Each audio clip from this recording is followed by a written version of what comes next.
राधा राधा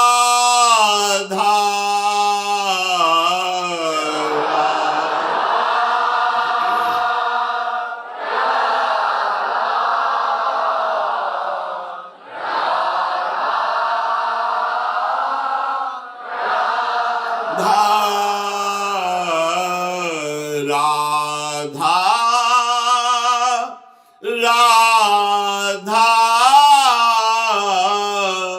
राधा राधा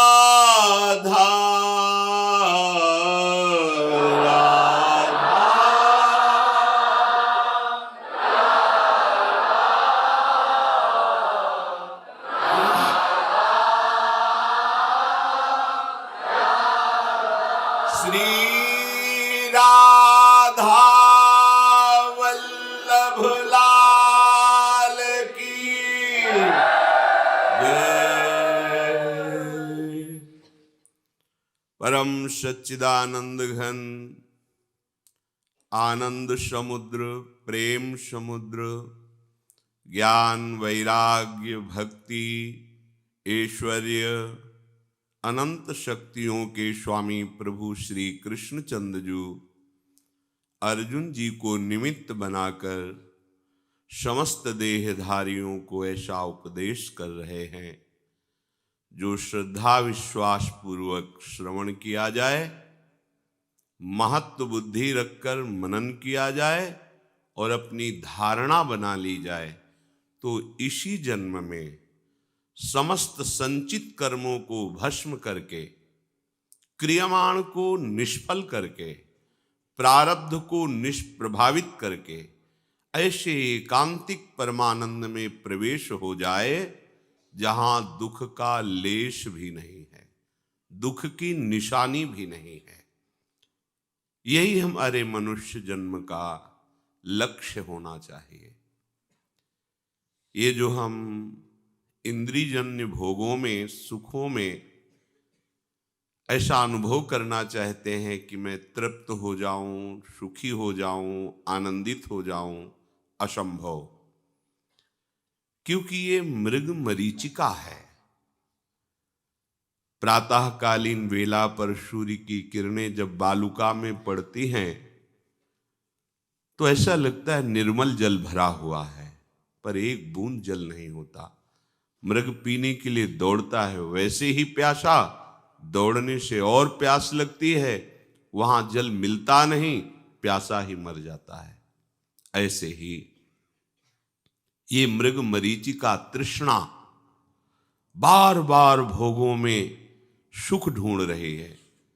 रसेंद्री जनेन्द्रीय आदि भोगों में हम अपना अमूल्य समय नष्ट कर रहे हैं। इसलिए सावधान होकर के, ये जो आपको सौभाग्य प्रियाजू ने दिया है ये सबके भाग्य में नहीं है। मान लीजिए ये सबका ऐसा सौभाग्य नहीं है कि प्रातःकालीन के पहले ही आप नींद का त्याग करके और अंदर जो आपका चिंतन चलता है कि मुझे सत्संग में जाना है, प्रियाजू की सेवा दर्शन करना है, प्रियाजू की रसमयी बात सुननी है, यही आश्रय तत्व को पुष्ट कर देगा। यही आंतरिक चिंतन आपका मानसिक सेवा तक ले जाएगा। हमें जो सौभाग्य मिला है इसको अब हम ठुकराए नहीं। कई बार सत्संग में ये बात कही गई कि आप खूब श्रवण करें पर आचरण में ना उतारें तो विशेष लाभ नहीं है। देखो ये बात आप सत्य समझ लेना, जब तक आप इंद्रियों के विषयों में सुख बुद्धि किए हुए हैं, देह में मैंपन आरोपित किए हैं, तब तक आपको भगवदानंद की अनुभूति नहीं हो सकती। ये जो आप कहेंगे कि हमें आनंद मिलता तो है, तो ये प्राकृतिक आनंद है, चिदानंद नहीं है। प्राकृतिक आनंद का एक कोश है हमारे अंदर, आनंद कोश, अन्नमय कोश, मनोमय कोश, विज्ञानमय कोश, ऐसे ही आनंदमय कोश है। इस आनंदमय कोश को जो लांघ जाता है वो जाकर परमानंद भगवदानंद का अनुभव करता है। अभी जो आपको थोड़ा भी भागवतिक आनंद का आभास होता है वो सात्विक वृत्ति है, वो त्रिगुणातीत नहीं, सतोगुण के अंतर्गत है और ये आनंद कोश से है। अभी भगवदानंद नहीं मिला। एक बार भगवदानंद का स्रोत खुलता है तो फिर वो कभी बंद नहीं होता। और भगवदानंद स्रोत की पहचान है कि नहीं स्वात्मा रामम विषय मृग तृष्णाम भ्रमयति। आत्माराम उपासक कभी किसी विषय भोग की तरफ आकर्षित नहीं हो सकता। क्या कभी कोई बमन की तरफ आकर्षित होता है? क्या कभी कोई मल की तरफ आकर्षित होता है? ऐसे ही भगवत मार्ग का उपासक भगवत विरोधी विषयों को मलवत त्याग कर देता है, वमनवत त्याग करता है। रमा विलास राम अनुरागी तजत बमन जिम जन बड़ भागी। आप परमार्थिक साधन भी कर रहे हैं और इंद्रियजन्य भोगों में सुख भी मान रहे हैं तो बहुत समय लगेगा। एक बार हिम्मत करके शास्त्र के विधान के अनुसार जो आहार विहार संयम है उसको स्वीकार कर लीजिए। फिर आप देखिए ज्यादा समय नहीं लगेगा, मन समाहित होने लगेगा, इंद्रियां अंतर्मुख होने लगेंगी और आपको अपने स्वरूप का अनुभव होने लगेगा। ये आध्यात्मिक उन्नति है। इसके बिना भगवत राज्य में प्रवेश नहीं होता। मनमानी बातें कर लेना अलग बात है, लेकिन स्थिति प्रज्ञ होना बहुत कठिन बात है। वो बिना देह भाव छूटे, बिना इंद्रियों के भोगों का त्याग किए स्थिति प्रज्ञ नहीं हुआ जा सकता।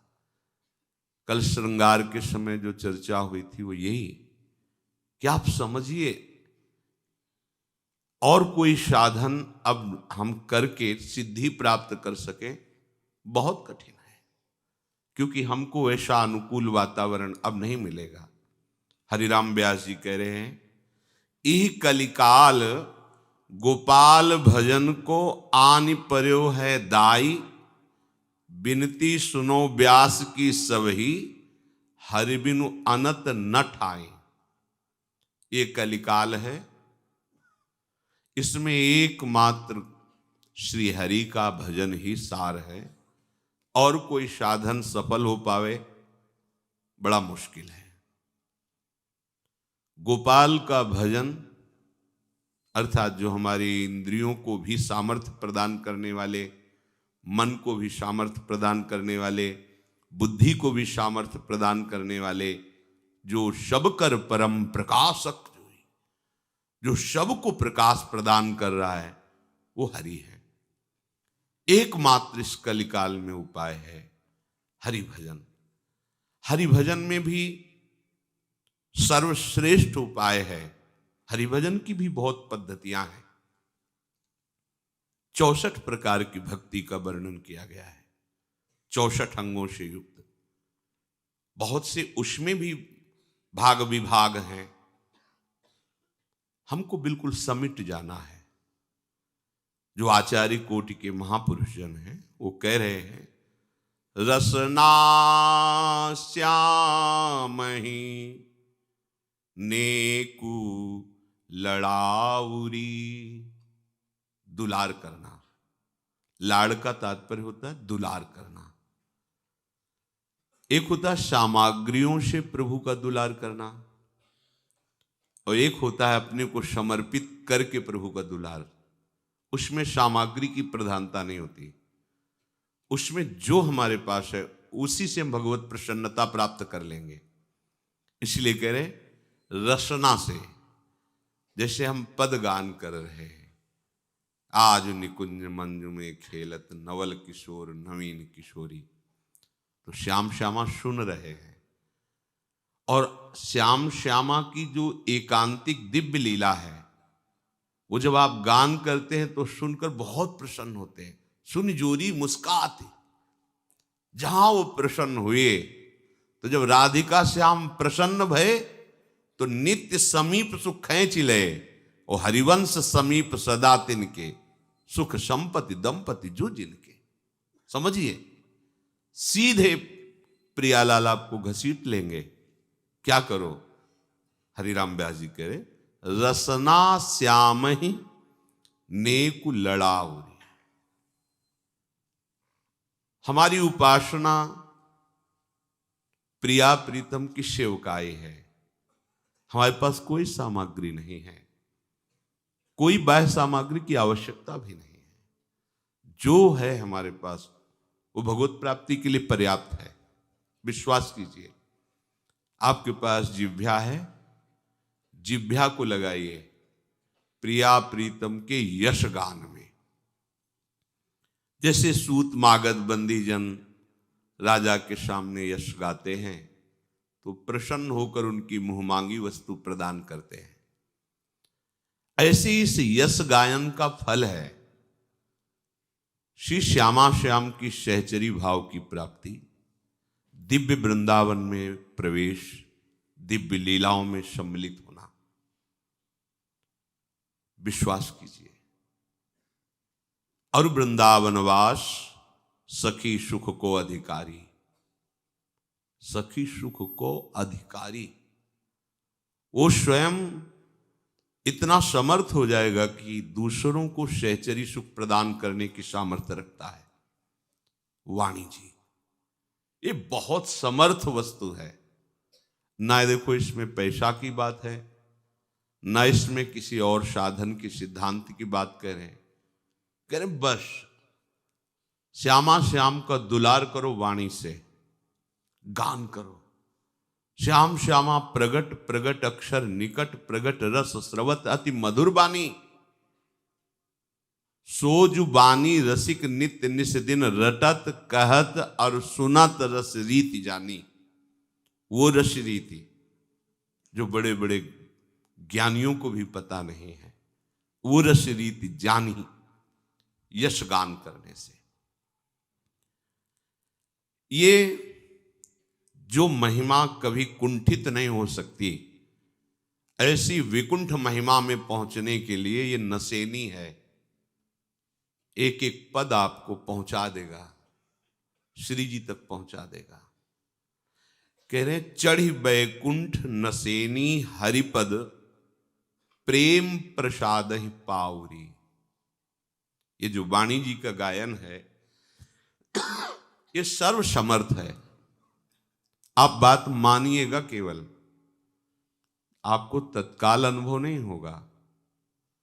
आप बात मान के चलोगे तो आप निहाल हो जाओगे। आचार्य वाणी की निष्ठा आप में जागृत हो जाए।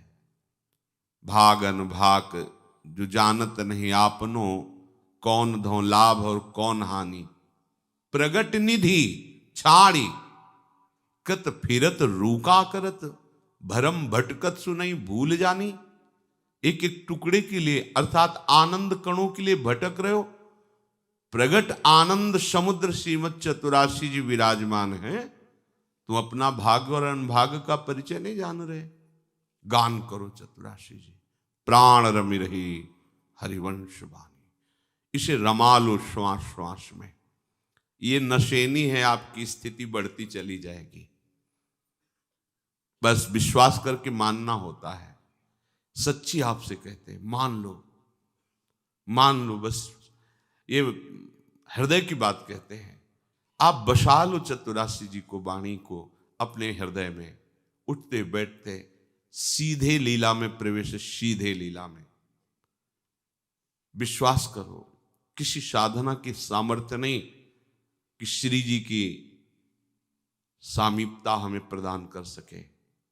केवल वाणी जी में सामर्थ्य है, या गुरु प्रदत्त नाम मंत्र में।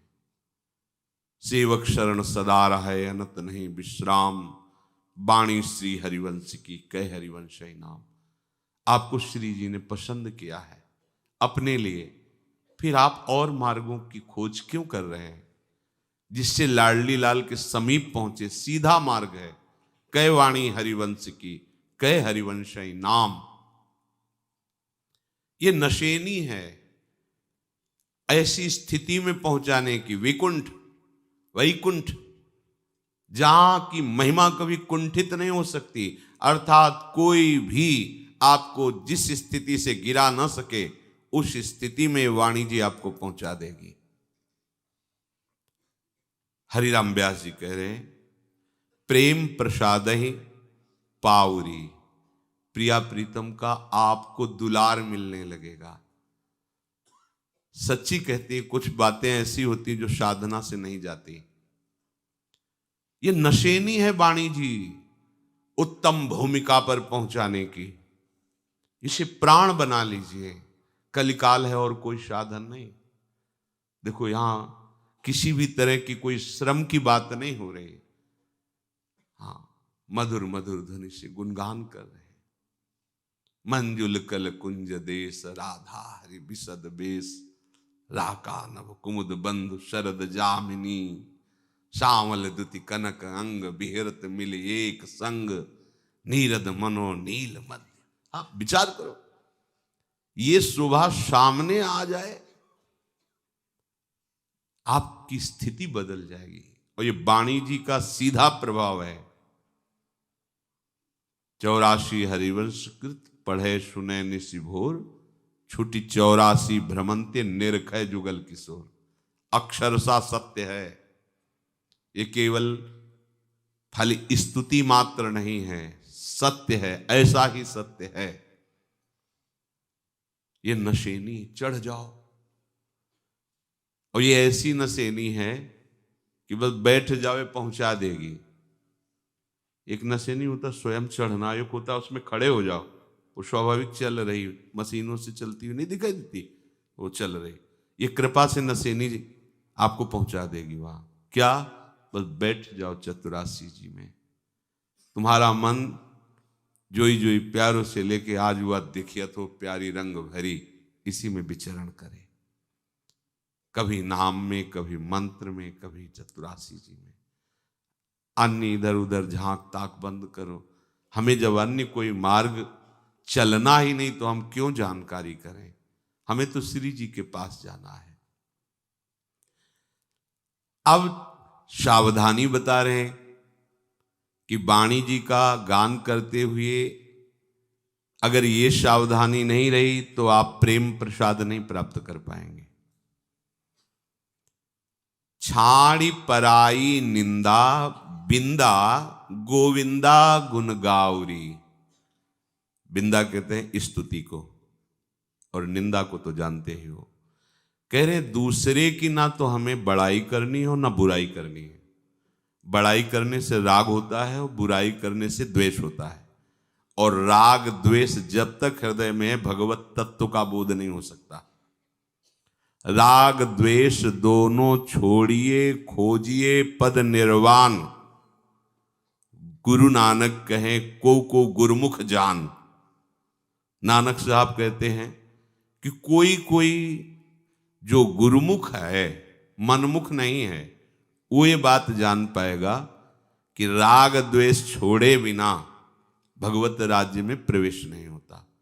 आप श्रीमद चतुराशी जी गाते हैं, नाम जप करते हैं, पर आप किसी भक्त की निंदा करते हैं या किसी की भी निंदा करते हैं। जब निंदा करने की बात आएगी तो एक की बड़ाई आएगी, एक की बुराई आएगी। गए आप।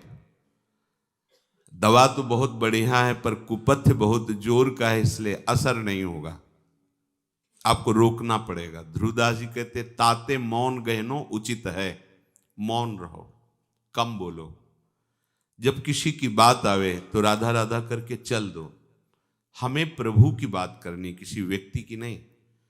हम भगवत मार्ग में आए हैं अपने स्वामी का जस गाने के लिए, किसी व्यक्ति का जस गाने के लिए नहीं, ना किसी व्यक्ति की निंदा करने के लिए आए। हम अपने दोष दर्शन करने के लिए आए हैं और प्रभु के गुण गाने के लिए आए हैं। हमें अपने दोष देखने हैं, दूसरे के नहीं। दूसरे में तो हमें भगवत भाव रखना है, तभी हमारी उपासना आगे बढ़ेगी। छाड़ी पराई निंदा बिंदा गोविंदा गुण गाओ रे। शर्त है भगवत गुण का प्रभाव तभी रंग लाएगा जब निंदा का त्याग करें। पर निंदा के किए ते आवत नहीं कछु हाथ, मूरख पर्वत पाप को ले चल अपने साथ। किसी की भी निंदा करने का अधिकार आपको नहीं है। क्यों? वो गलत कर रहा है तो हम क्यों नहीं कह सकते? क्योंकि तुम देख नहीं पा रहे हो, तुम अभी अज्ञान के द्वारा अपने नेत्रों को ढके हुए हो। तुम्हें जो दिखाई दे रहा वो सत्य नहीं है। उसमें जो सत्य देख लोगे तो फिर निंदा नहीं करोगे। और क्या तुम में सद्गुण आ गया? क्या सबसे बड़ा सद्गुण है भगवत भाव। अगर वो आ गया होता तो तुम्हें ये दिखाई ही नहीं देता। तुम्हें दिखाई दे रहा है मतलब वो भाव तुम्हारे अंदर है जो तुम्हें दिखाई दे रहा है। तो बात तो अपनी सुधारनी। हमारी दृष्टि सुधर गई तो सब भगवत स्वरूप सृष्टि है। दोष अपने देखने हैं, गुण प्रभु के गाने हैं। हम उल्टा करते हैं, गुण अपने गाते हैं और दोष दूसरे के देखते हैं। बस यही हमारे अंदर बहुत बड़ी कमी है, जो हमें साधन करने पर भी भगवत अनुभूति नहीं होने दे रही। हमारे अंदर ये बहुत बड़ी कमी, जिसको हम अपराध ही नहीं मानते हैं। हम किसी की भी निंदा करने में कभी नहीं हिचकते और सुख का अनुभव करते हैं। खूब व्याख्या करके उसकी निंदा करते हैं। बिल्कुल ठीक बात नहीं है। आप जो हरिजस वाणी से गान करते हैं, आप जो हरिनाम जपते हैं, ये तभी प्रभाव करेगा जब नाम जापक उपासकों की चरण वंदना करके लगोगे। अगर नाम जापक या किसी की भी निंदा करोगे तो नहीं अनुभव होगा। इसीलिए भटक रहे हैं अपने लोग। इतना समय हो जाता नहीं। बहुत करुणा में सरकार है प्रभु। देखो एक बात आपको बता दें हृदय की। सब दोष रहते हुए और यदि आपके हृदय में बात बैठ गई कि मैं तो बहुत नीच हूं और सबके सामने ग्रीवा झुकी रहेगी तो तुम महान बन जाओगे एक दिन। हमारी बात लिख लो। पर क्या होता है? दोष होता है अहंकार में।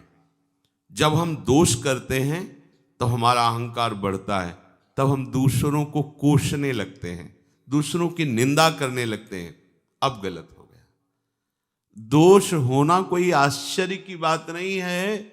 गुण दोष में सृष्टि रची ही गई है। पर जब हम कामी हैं, क्रोधी हैं, लोभी हैं, हम जानते हैं, तो हमें झुक के रहना चाहिए। मैं प्रभु के योग्य नहीं हूं, पर प्रभु ने मुझे स्वीकार किया है। नाथ आप देख लो। हे संत जन, हे वैष्णव जन, हे भक्त जन, मुझ नीच को प्रभु अपने मार्ग में लाए। आप कृपा करो मैं उनके लायक बन जाऊं। आप एक दिन बड़े महात्मा बन जाएंगे, पक्का। पर हम लोग ऐसे कपटी हैं कि अंदर दोष रख करके और बाहर से अहंकार करते हैं। संतों की अवहेलना कर देते हैं, निंदा करने लगते हैं दूसरों की।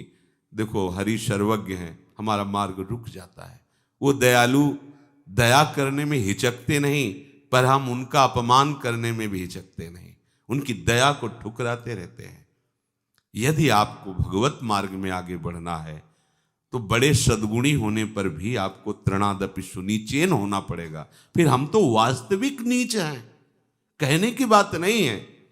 यदि अपने हृदय को हम देखते हैं तो कहीं भी किसी भी काबिल नहीं है।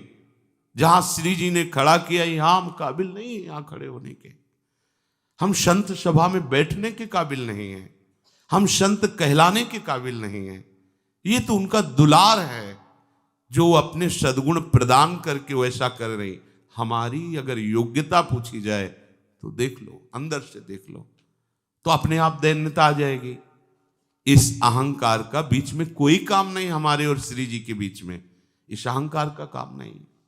पर हम क्या करते हैं कि इस अहंकार की दीवार खड़ी कर देते हैं और इसको लीपते पोतते मजबूत करते रहते हैं। ये गलती मत कीजिए। बहुत कम समय है, इस दीवार को ढा दीजिए और सच्चे हृदय से श्री जी से पुकारिए कि देख लो हम कैसे हैं। आप जानती हो लाडली जी, आप जानती हो। दुनिया संत माने, भगवान का अवतार माने, मानती रहे, लेकिन आप तो देखो श्री जी हमारी कितनी दुर्दशा है। आप कृपा करो हे संत जन, हे वैष्णव जन, हे नाम जापक, हे धामवासी, हम पर कृपा करो, पार हो जाओगे। ऐसे पार हो जाओगे, कोई तुम्हें रोक नहीं सकता। तुम खुद अहंकार की दीवार खड़ी करके कृपा की अवहेलना करते हो, इसलिए सावधान हो जाओ। हमारी बात कड़वी नहीं लगनी चाहिए, ये बहुत तुम्हें अमृत भरी बात बता रहे हैं। अगर इस बात को नहीं मानोगे तो समय नष्ट करते रहोगे। भव सागर तरीबे के काजे, नाहिन आन उपाउरी,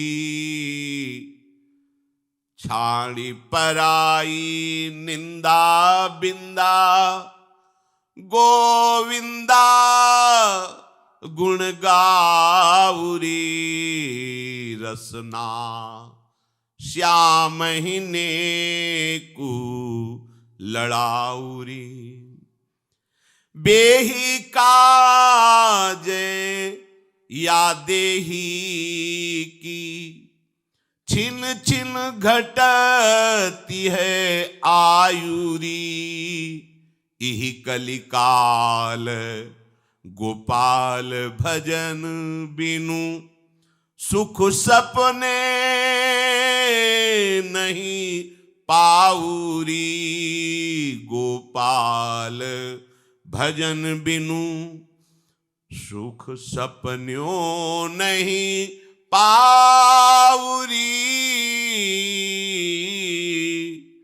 रसना श्याम ही नेकु लड़ाउरी, हरि विमुखन को आजु नाजु जल, कारी धारी बहाउरी,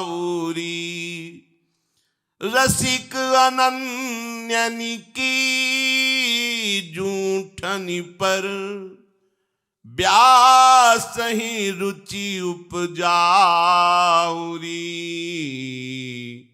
रसना श्याम ही नेकु लड़ाउरी। इस कलिकाल में मलिनता की प्रधानता है।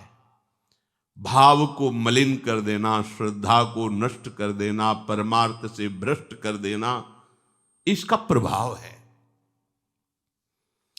गर्म वायु चलती सबको लगती, चाहे संत हो, मनुष्य हो, पशु पक्षी, सबको। ऐसे कलिकाल की एक कराल प्रचंड चाल हरिवंश महाप्रभु कह रहे हैं, पाए जान जगत में सब जन कपटी, कुटिल कलयुगी टंच। किसी को नहीं छोड़ रहा है कलयुग, सब पर अपना प्रभाव दिखा रहा है। एक बात से बच जाओ, बस किसी की निंदा स्तुति मत करो, प्रभु का यश गाओ, दूसरा कोई उपाय नहीं है।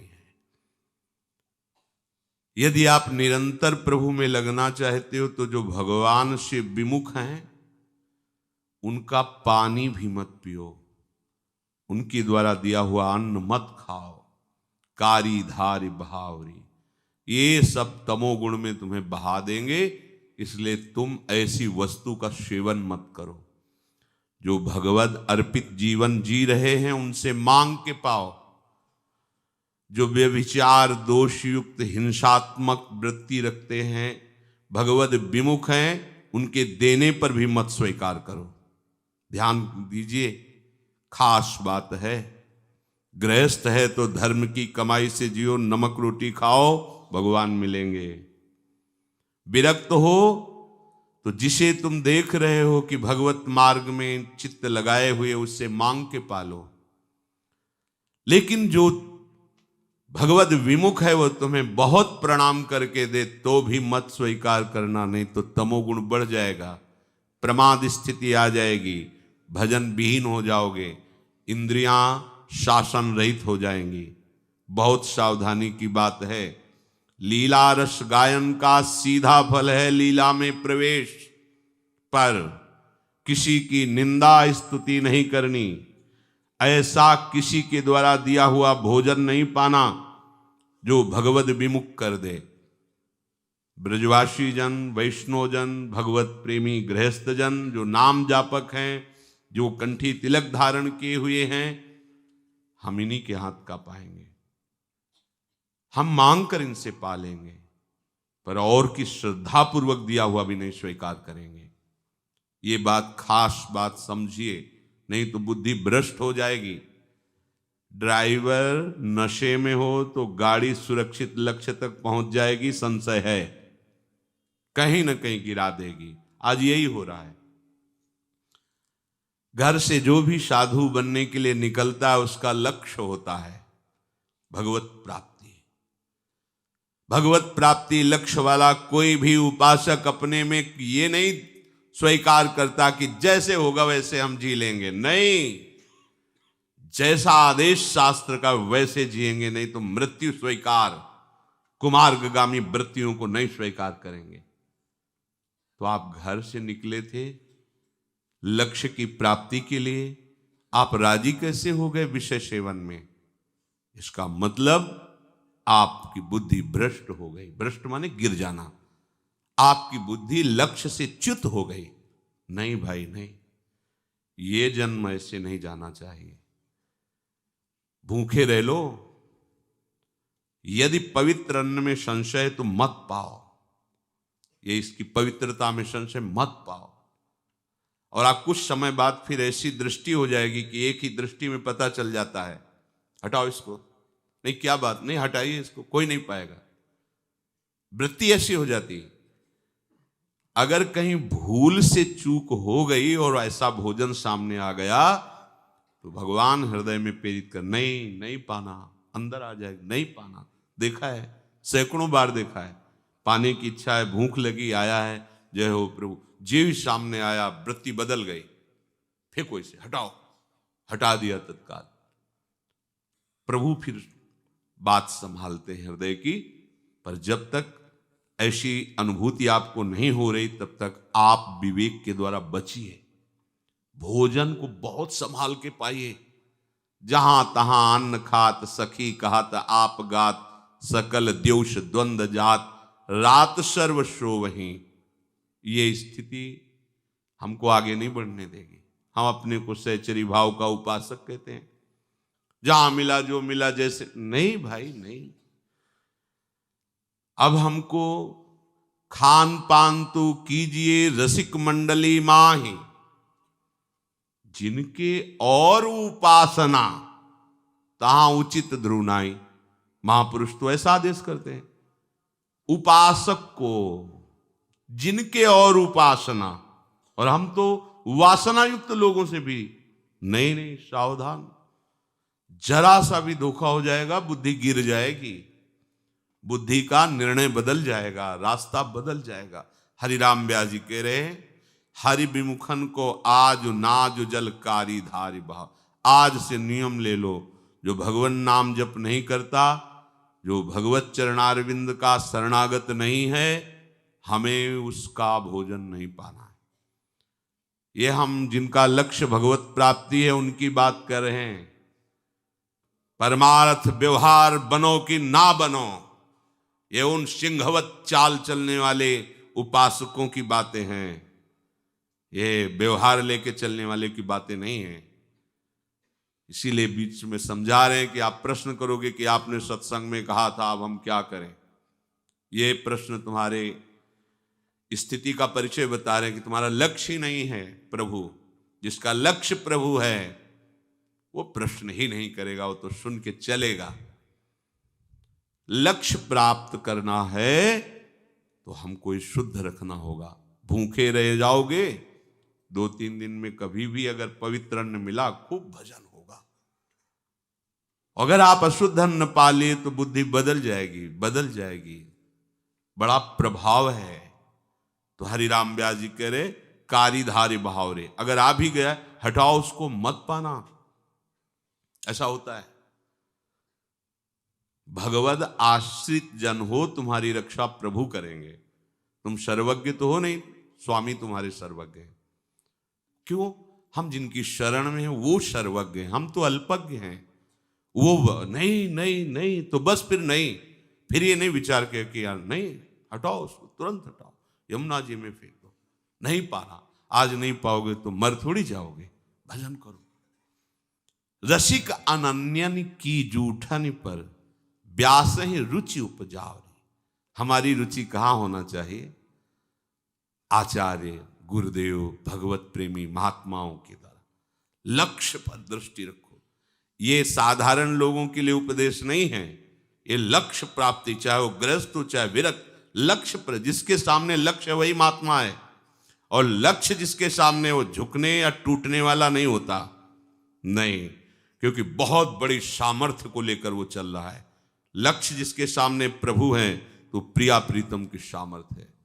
कल के एक पद में गान में था जब रास्ते में, कि जैसे सिंह सिंहनी का बच्चा भूख लगने पर मर जाएगा पर घास चुनकर थोड़ी पेट भरेगा, ऐसे ही रसिक अनन्य स्वभाव का शरणागत असत आचरण, असत भोग, इनसे जीवन नहीं। मृत्यु स्वीकार है पर ये नहीं स्वीकार है। आपको हर समय प्रभु गाइड करेंगे, क्योंकि आपने उनका आश्रय ले लिया। वो बता देंगे ये गलत है, ये गलत है, वो बताते जाते हैं, सबको बताते हैं, पर आप प्रमाद के कारण अपने हृदयस्थ सदगुरुदेव की बात नहीं सुनते, उनकी अवहेलना कर देते हैं, तभी आप कुमार्ग में चले जाते हैं। नहीं, वो इतने कृपालु, आप गुरु मानो ना मानो, सबके हृदय में बैठे जगत गुरु उपदेश, ये गलत है, बस मान जाओ, वही मान जाओ, रुक जाओ, पर अपने लोग उस हृदय की बात को ठुकरा देते हैं और आगे कुमार्ग में बढ़ जाते हैं। बहुत बढ़िया अवसर हमें मिला है। हरिराम व्यास जी कह रहे हैं, ये है तन वृंदावन जो पावे, तो स्वार्थ परमारथ मेरो, रसिक अनन्य निभावे।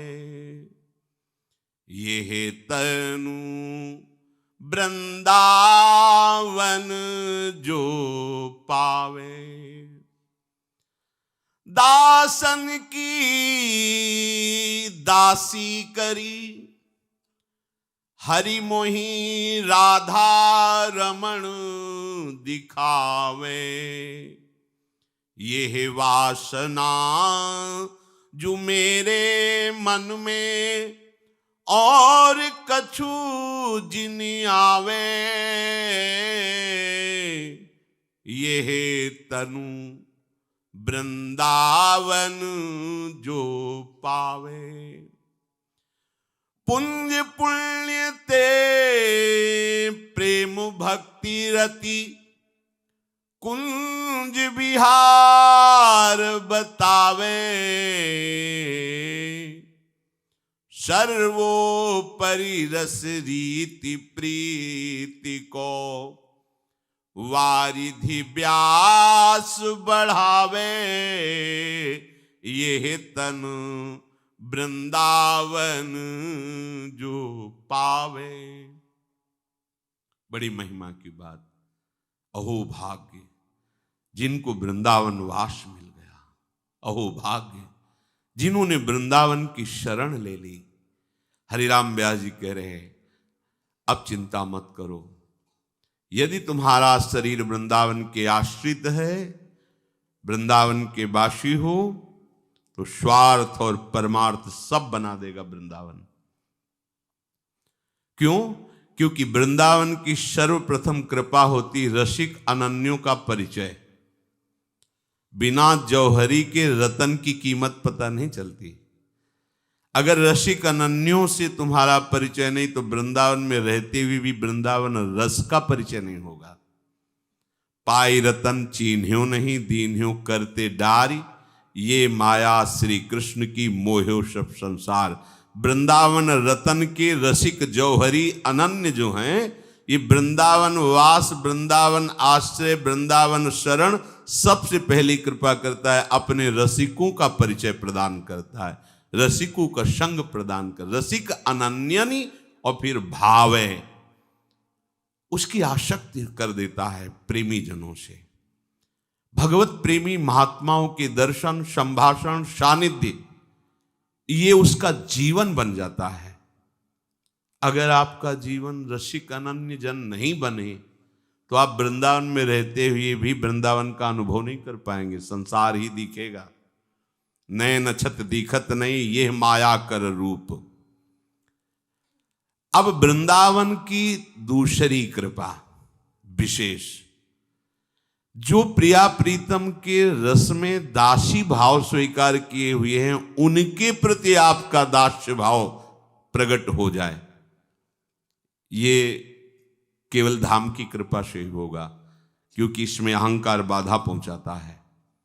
और वृंदावन की रजोगुण रूपी अहंकार का मर्दन कर देती है, तो दास दासोहम की वृत्ति उदय होती है। ये प्रिया प्रीतम को बहुत प्यारी है, ये वृत्ति बहुत प्यारी है। जो हरिवंश उपासक सेवे, सदा सेऊ ताके चरण विचारी। विचार पूर्वक करता हूं, केवल अंधी श्रद्धा की बात नहीं कह रहा, विचार पूर्वक कह रहा हूं कि जो प्रिया प्रीतम के प्रेमी जन हैं, उनके चरणों की जो उपासना करते हैं मुझे बहुत प्यारे लगते हैं। मैं उनकी चरणों की वंदना करता हूं। सेवक जी महाराज कह रहे हैं, जो हरिवंश उपासक सेवे, सदा सेऊ ताके चरण विचारी। हरिराम व्यास जी कह रहे, दासन की दासी करी हरि मोहि। तो इससे होगा क्या? वृंदावन वास की पहली कृपा रसिक अनन्यों का परिचय, उनसे अपनापन। दूसरी कृपा, उनके प्रति हमारे हृदय में दास्य भाव। श्याम श्यामा के चरणों का सीधा दास्य भाव आचार्य चरण ने नहीं आदेश किया, क्योंकि जानते हैं सीधा हो ही नहीं सकता। इसलिए कहा श्याम श्यामा पद कमल संग शिर नायो। इसी बात को बड़े जोर से श्री सेवक जी ने कहा कि श्री हरिवंश कही जो कृपा करी सांचो प्रबोध सुने उबते। श्री हरिवंश जो कही श्याम श्यामा पद कमल संग सिर नायो, तेन बचन मानत गुरु द्रोही निस्दिन करता अपनो भायो। तो याद कर, इत व्यवहार न उत परमार्थ बीच ही बीच जो जन्म गमायो। जो धर्मिन सो प्रीति करत नहीं कहा भयो, धर्मी जो कहायो। करो श्री हरिवंश उपासक संग जो प्रीति तरंग सुरंग बहो। आदेश करते हैं। जो प्रिया प्रीतम के अनुरागी जन हैं, दास्य भाव से युक्त होकर निरंतर लाडली लाल को दुलार करते रहते, उनके प्रति हमारा दास्य भाव हो जाए, तो बोले इसका फल क्या होगा? तो बोले सीधे राधा रमन दिखावे।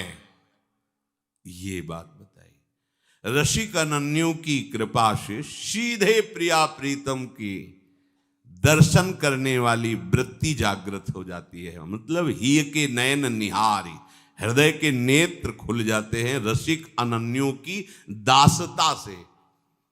वृंदावन का वैभव है पर छुपा हुआ है। वृंदावन ही विधि बसे तज के सब अभिमान तृणते नीचो, आपको जाने सोई जान। वृंदावन का वैभव उसी के सामने प्रकाशित होगा जिसके हृदय में अहंकार नष्ट हो गया है, दैन्यता आ गई। प्रियाजू को दैन्यता बहुत प्रिय है। यही दरबार दीन को आदर रीति सदा चली आई। ये दैन्यता बाजार में नहीं मिलती, साधना में नहीं मिलती, ये रसिक अनन्यों की कृपा से मिलती। तिनकी संगति रहत जाति कुल मद सब नंसई, संतत सेवक सदा भजत जे श्री हरिवंशई। आहा, ये बहुत दुर्लभ दैन्यता है और यही दैन्यता प्रियाजू को बहुत प्रिय है। इसीलिए अखिल लोक चूड़ामणि भगवान स्वयं दीन अपन पो माने, यद्यपि सकल लोक चूड़ामणि दीन। इसीलिए प्यारी जू के नेत्रों में बसे रहते हैं। प्यारी जू स्वयं कह रही, मोको तो भावती ठोर प्यारे के नैनन में, प्यारो भयो चाहे मेरे नैनन के तारे। मेरे तन मन प्राण होते प्रीतम प्रिय, और प्रीतम अपने कोटिक प्राण प्रीतम मोह सोहारे। आह, दैन्यता। यह वासना जो मेरे मन में और कछु जिन आवे। हे हरि, बस यही हमारी मांग है। वृंदावन वास मिले, रसिकों की सभा में बैठने को मिले, भगवत प्रेमी महात्माओं की चरणों की दासता का भाव, अहंकार का नाश, बस इसके सिवा और कुछ नहीं चाहिए। यह वासना जो मेरे मन में और कछु जिन आवे। ये जो हमें प्राप्त हुआ है तो कहने को होता है कि हमारे बड़े पुण्य बड़े भाग्य, बकाया आपको सच्ची बताएं हमारे पुण्य से नहीं हुआ है। ये श्री राधिका कृपा बिनु सबके मन न गम। जिनको वृंदा विपिन है कृपा तिनय की होए, वृंदावन में तबई तो रहन पाई है सोए। हरिवंश कृपा हरिवंश सब कृपा से हो रहा है। पर फिर कह देते हैं कि भाई हमारे बड़े भाग्य हमारे बड़े पुण्य कि आपका दर्शन हुआ, आपका संग। ये पवित्र भाषा कहने पे, पर आंतरिक इसका रहस्य है कि कृपा हुई है। चाहे रसिक दर्शन हो या धाम आगमन हो या नाम जप हो, ये कृपा से होता है। अब मोहि भाव भरोस हनुमंता बिनु हरि कृपा मिले नहीं संता। आंतरिक भाव कृपा है। बाहर व्यवहार की भाषा में कहा जा सकता है कि हमारे बड़े भाग्य हमारे बड़े पुण्य। अब जब किसी रसिक प्रेमी महापुरुष की दास्ता हृदय में स्वीकार करके उपासना की जाती है तो उसे भगवत प्राप्ति जानते हो कैसे होती? चलते फिरते अकस्मात भगवद अनुभूति। ये धाम है। कदावा खेलंतो ब्रज नगर वीथी सुहृदयम हरंतो श्री राधा ब्रजपति कुमारो सुकृतिनः। अकस्मात प्रकट नौ कैशोर विभव।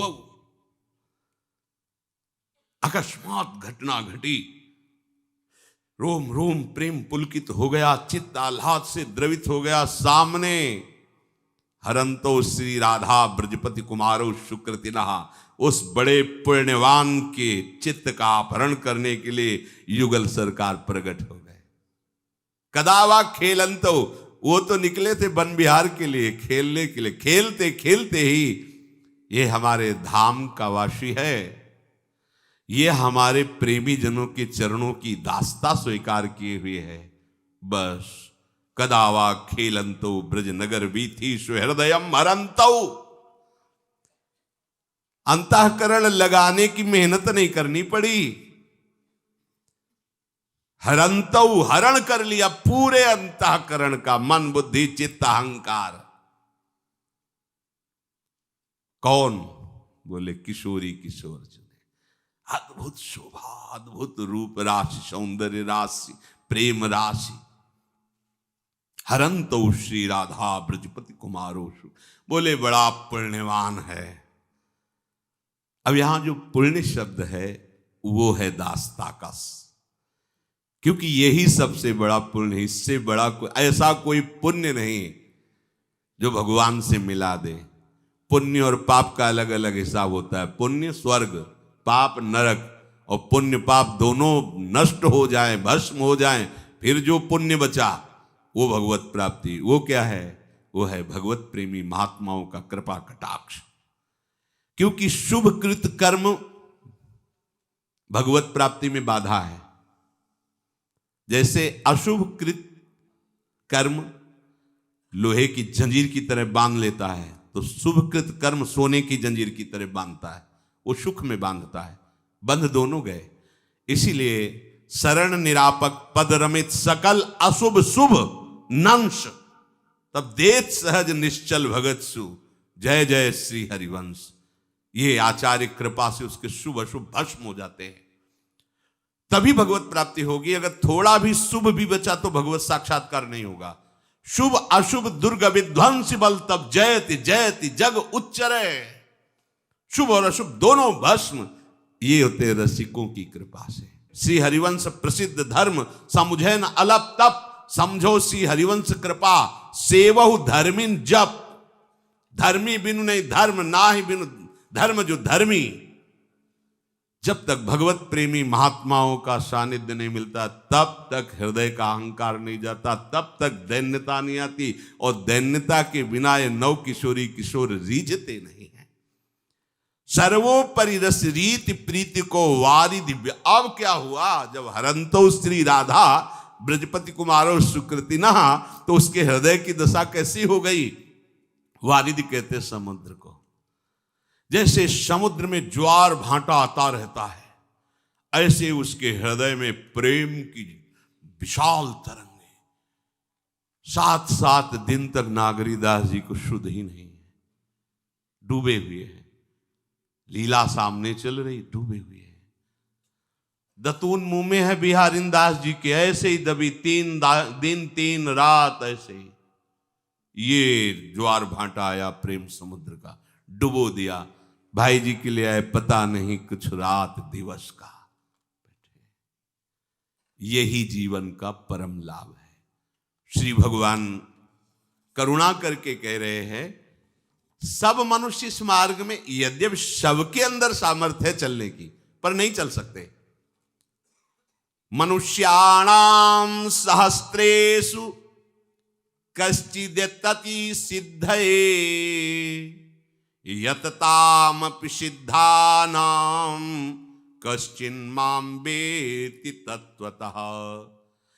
हजारों मनुष्यों में कोई एक मेरे मार्ग में चलता है। भगवान कह रहे जिन्होंने बनाया है, तब तो कोई संशय नहीं। और हजारों चलने वालों में, हजारों में कोई एक चला, हजारों चलने वालों में किसी का एक निश्चय होता है कि अब हमारा कल्याण हो ही जाएगा इस जन्म में, अब हम अगले जन्म के लिए नहीं रखेंगे। उन हजारों में किसी एक का ऐसा यत्न होता है कि इसी जन्म में सिद्ध हो जाता है, जिसे या देवी सर्वभूतेषु बुद्धि रूपेण संस्थिता नमस्तस्यै नमस्तस्यै नमस्तस्यै नमो नमः। भगवती अम्बा महादेव जी से कह रही, जो भगवान श्री कृष्ण यहां कह रहे हैं, हजारों मनुष्यों में कोई एक चलता है। उन हजारों चलने वालों में कोई एक प्रयत्न करता है, हजारों प्रयत्न करने वालों में कोई एक सिद्ध होता है।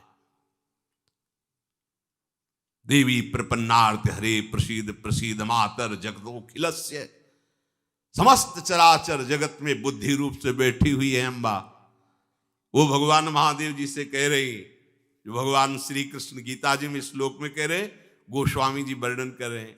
माता जी कहती, हे महादेव, हे प्राण प्रीतम, नर सहस्त्र मह सुनहु पुरारी,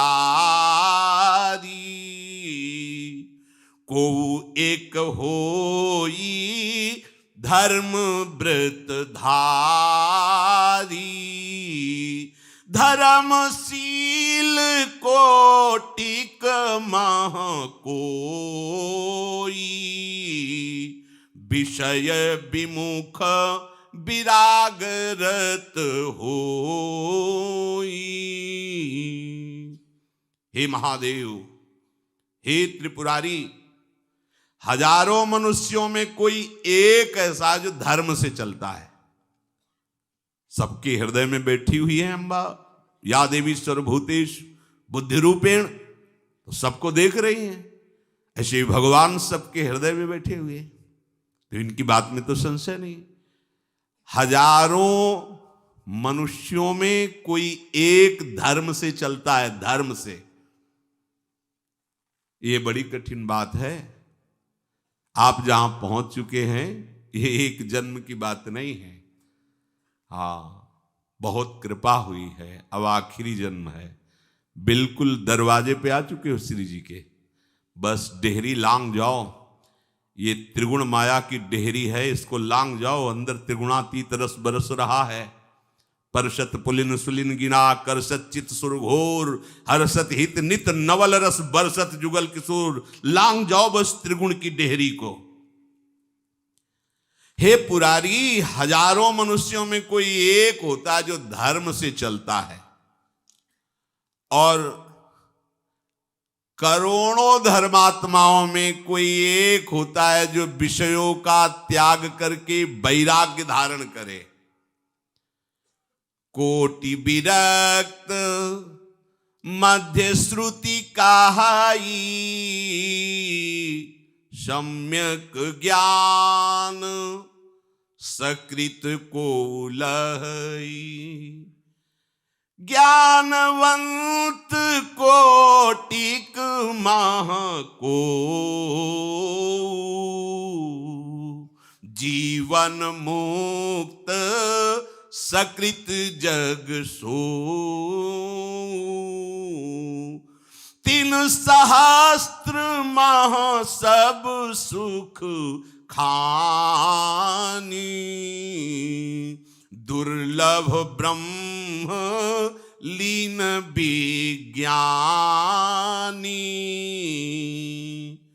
धर्मशील विरक्त अरु ज्ञानी, जीवन मुक्त ब्रह्म पर प्राणी, सब ते सो दुर्लभ सुर राया, राम भगति रत गत मद माया। हे त्रिपुरारी, करोड़ों धर्मात्मा में कोई एक वैराग्यवान होता है। आपके कितने हो भाग्य हैं। वेद कहता है करोड़ों वैराग्यवानों में कोई एक यथार्थ ज्ञान को प्राप्त करता है। करोड़ों शास्त्र ज्ञानियों में कोई एक जीवन मुक्त होता है। बड़ा बिरला पद है ये जीवन मुक्त। हजारों जीवन मुक्तों में कोई एक ब्रह्मलीन होता है। आहा, ये धर्मात्मा, वैराग्यवान, शास्त्र ज्ञानी, जीवन मुक्त, ब्रह्मलीन, हे देवाधिदेव महादेव जी, ये सब यद्यपि दुर्लभ पद हैं, पर इन सबसे दुर्लभ पद है अहंकार और माया रहित होकर प्रभु श्री हरि के चरणारविंद की प्रेम भक्ति। सबसे दुर्लभ ये पद है। जीवन मुक्त ब्रह्मलीनों से भी ये अत्यंत दुर्लभ पद है। दैन्य भाव से प्रिया प्रीतम के चरणारविंद के प्रेम रस में जो डूबा हुआ है, उसकी समानता नहीं। प्रभु कह रहे, कोई हजारों मनुष्यों में एक कल्याण के लिए प्रयत्न करता है। मनुष्याणाम शास्त्रेषु कश्चित् द्यतति सिद्धये। हजारों मनुष्यों में कोई एक ही प्रयास करता है कि मैं संसार से मुक्त हो जाऊं। ये सारे प्रश्न उत्तर संसार के अंतर्गत ही होते हैं। हमारी कामना कैसे पूर्ति हो, हमें सुख कैसे मिले, शांति कैसे मिले, पर वो संसार से ही, प्रभु से नहीं। जिनको मनुष्य योनि मिली, पहले पशुता छोड़ें, तब कल्याण की बात और धर्म की बात आवे। महापुरुषों ने कहा है, मनुष्य रूपेण मृगाश्चरन्ति, है तो मनुष्य रूप में लेकिन पशुओं की तरह चरते हैं। अब व्याख्या क्या करनी है, आप देख लो आप कैसे हो। जूता पहने हैं, कैसे बना है, क्या, कोई मतलब पेट भरना है। कोई रामकृष्ण हरि नाम नहीं लेना, कैसे इसका निर्माण हुआ है, कोई विचार नहीं, खुद अपवित्र हैं। कोई सम्मान अन्न का नहीं कि अन्न ब्रह्म है, उसे भाव से हम स्वीकार करें तो हमारी बुद्धि शुद्ध हुई। अब तो और वही वीआईपी बड़ा माना जाता है, जो ऐसे वो ऐसे परोस वो रख दिए गए भोजन और सब ऐसे ले लेकर के खा रहे हैं। अब उसे भाई कहा जाता है वीआईपी लोग हैं। हमें तो नहीं लगता कि ये बढ़िया बात है, नहीं है। क्योंकि कौन कैसे भाव वाला है, कौन कैसे आचरण वाला है, ऐसे पा के वो ले रहा है, आप ले रहे हो, ये सब बुद्धि को आपकी भ्रष्ट कर देगा। इसे हमारे भागवतिक भाषा में पशुता कहते हैं। आप खान पान को बिल्कुल हल्के में ले रहे हो, इसीलिए आपका स्वभाव हल्का हो रहा है। जरा जरा में नाराज होना, जरा जरा में दूसरे के प्रति हिंसात्मक भाव ले आना, जरा से लोभ के कारण, जरा से इंद्रिय सुख के दूसरे को मार देना, ये आप ही विचार करके देखो ये कैसे बढ़ रहा है। क्योंकि आपका आहार ठीक नहीं है। शराब पी रहे हो, अपनी जबान के स्वाद के लिए भोले भाले पशुओं की हत्या कर देते हो। अरे कैसे, तुम अपने मन को नहीं मार सकते? दूसरे जीव को तुम तड़पा तड़पा के मार रहे हो, उसका मांस खा रहे हो, मनुष्य कहला नहीं होगे हो। निशाचरी प्रवृत्ति का आचरण करते हो, फल चाहते हो दैवी संपत्ति का। हम सदैव सुखी रहे, शांत रहे, कैसे रह सकते हो? यहां वर्णन करें कि पहले अपने भोजन को, अपने पान को, खान पान को संभालो। पहले मनुष्य बनो, धर्मात्मा बनना हो, कल्याण की बात सोचना है तो बहुत दूरी की बात है। मनुष्यता नहीं रही जा रही, केवल पशुता। पशुता, अरे पशुओं के भी संयम है, उनका भी एक नियम है, इस ऋतु में ऐसे ऐसे। तुम्हारा क्या संयम, तुम तो पशु की तरह, कोई मर्यादा नहीं। खाना पीना, ऐश आराम भोगना, दूसरा मरे मरने दो, कहलाते हो मनुष्य। कैसा बढ़ रहा है बुद्धिहीनता। आपको लगता होगा कि भोजन से क्या होता है, देखो आप भोजन से कितना गिर गए हो। आप देखो पहले, तुम्हारा राक्षसी भाव बढ़ता जा रहा है। तुम्हारे आंगन में खेलते हुए बच्चे को एक थप्पड़ कोई मार दे, तुम्हारी छाती में लगेगा, जल जाओगे, और तुम स्वयं अपने गर्भस्थ शिशु का नाश कर रहे हो। क्या हो तुम, खिलवाड़ समझते हो? दूसरों के बच्चों को तुम मार मार के खा रहे हो, इसलिए तुम्हारी बुद्धि भ्रष्ट हो गई। तुम अपने बच्चों को मारने में हिचकते नहीं हो। गर्भस्थ शिशु की हत्या करने वाला क्या मनुष्य कहलाएगा? भ्रूण हत्या, गर्भ हत्या, शिशु हत्या, क्या क्या हो रहा है? जो शास्त्र कहते हैं उनके विपरीत आचरण। आपको लग रहा है हम बढ़िया खा रहे हैं, बढ़िया पी रहे हैं, बढ़िया जी रहे हैं, जी लो, जितनी श्वासें कर लो। जब ये जो बोया है इसका काटने का समय आएगा तो दूसरा तो कोई होगा नहीं देखने वाला, आप ही देखने और भोगने वाले होगे। मान लो, कभी भी बबूल का पेड़ लगाने वाला आम नहीं खा सकता, कभी भी कुकर्म करने वाला शांत नहीं हो सकता, बेविचारी की शुभ गति नहीं हो सकती, दूसरों की हिंसा करके इस तरह से अपनी रसेंद्री को पुष्ट करने वाले कभी सुख शांति को प्राप्त नहीं हो सकते। ये भले माने कि हम बहुत, मान लो ये कर्म भूमि है, जो बोओगे तुम्हें मिलेगा। कल्याण की तरफ तो कोई बिरला ही सोच पाएगा। कौन बिरला? पहले भोजन सुधारे, पहले आचरण सुधारे, पशुता ठीक करे। अपने सुख के लिए दूसरों को दुख देने वाला मनुष्य नहीं कहलाता। सबसे पहली मनुष्यता है जो दूसरों के दुख में दुखी हो करके मुझे भले दुख मिले, ये सुखी हो जाए, वो आगे बढ़ता है। यहां तो विपरीत दशा है। कैसी हमारी भावनाएं बिगड़ती, चंद रुपए के लिए गला काट देना, 10-5 हजार की स्वर्ण की जंजीरें पकड़ के खींच रहे हो, नाक के बल गिर रहा, मर रहा, कोई मतलब नहीं। क्या है बुद्धि? इतनी भी दया नहीं है। जैसे तुम्हारी माँ ऐसे वो माँ है, तुम्हारी बहन वैसे ही बहन है। अपनी इंद्रियों के पोषण के लिए क्या तुम कर रहे हो? क्या हो गया है? पशुता बढ़ रही, राक्षसी भाव बढ़ रहा है। क्यों? आहार राक्षसी है तो विचार राक्षसी होगा, आचरण राक्षसी हो। राक्षस कोई सींग जगेंगे तब जाने जाओगे। जिनके ये आचरण भवानी ते निश्चर समझानो प्राणी, वो राक्षस है। जिसकी वृत्तियां दूसरों को क्लेश देने के लिए, अशांति पैदा करने के लिए उठती, ये आसुरी भाव है। अगर राक्षसों ने तपस्या भी की है तो जगत के विनाश के लिए की है, मंगल के लिए प्रयोग नहीं किया। साधु भी तपस्या करता है और निशाचर भी तपस्या करता है, बड़ी जोर की करता है। साधु करता है सर्वे भवन्तु सुखिना, और वह साधु इस तपस्या से जगत में हाहाकार पैदा करते थे। तो हमारा क्या लक्ष्य होना चाहिए? ऐसे जो धर्म पर चलते उनकी बात कि खाना पीना सही, मनुष्यता ठीक से है, उनके मन में आएगा कि मुझे इस जन्म में अपना कल्याण कर लेना चाहिए।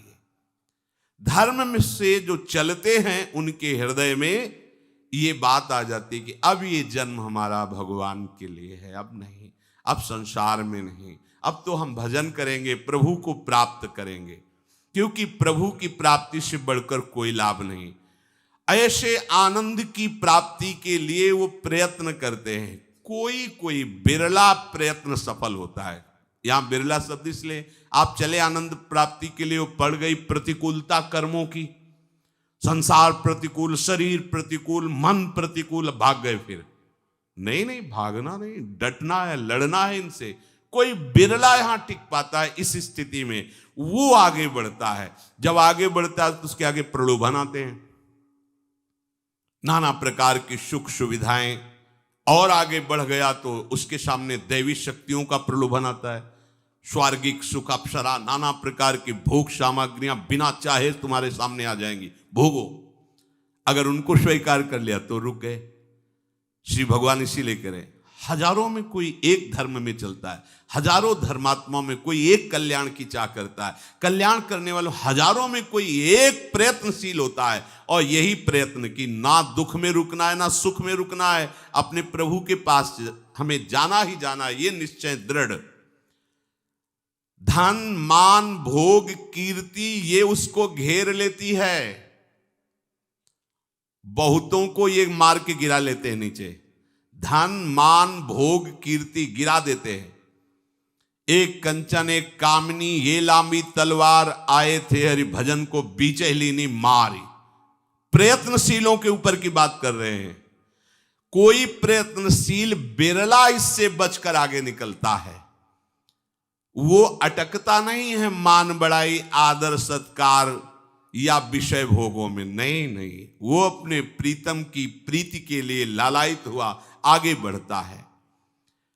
विषयों में रुचि, अपनी मान्यता, उद्देश्य, विचार, सिद्धांत विचलित नहीं कर सकते उसको। अगर हमारी कोई मान्यता है भी कि इस विषय में सुख है, तो सामने सिद्धांत होता है कि भगवान या संत या गुरुदेव ने कहा नहीं, तो हम अपने विचार को रौंद देते हैं, नहीं नहीं हमारा विचार नहीं, सदगुरुदेव का विचार, शास्त्र विचार चलेगा। ऐसा कोई एक बिरला ही होता है प्रयत्न करने वालों में, फिर जाकर के वो सिद्ध होता है, वो परमात्मा प्राप्ति रूपी सिद्धि को प्राप्त करता है। इसलिए बहुत कम लोग होते हैं जो परमात्म तत्व का अनुभव करने वाले होते हैं। इसी के आगे एक शेष चर्चा आगे। श्री राधा वल्लभ लाल की।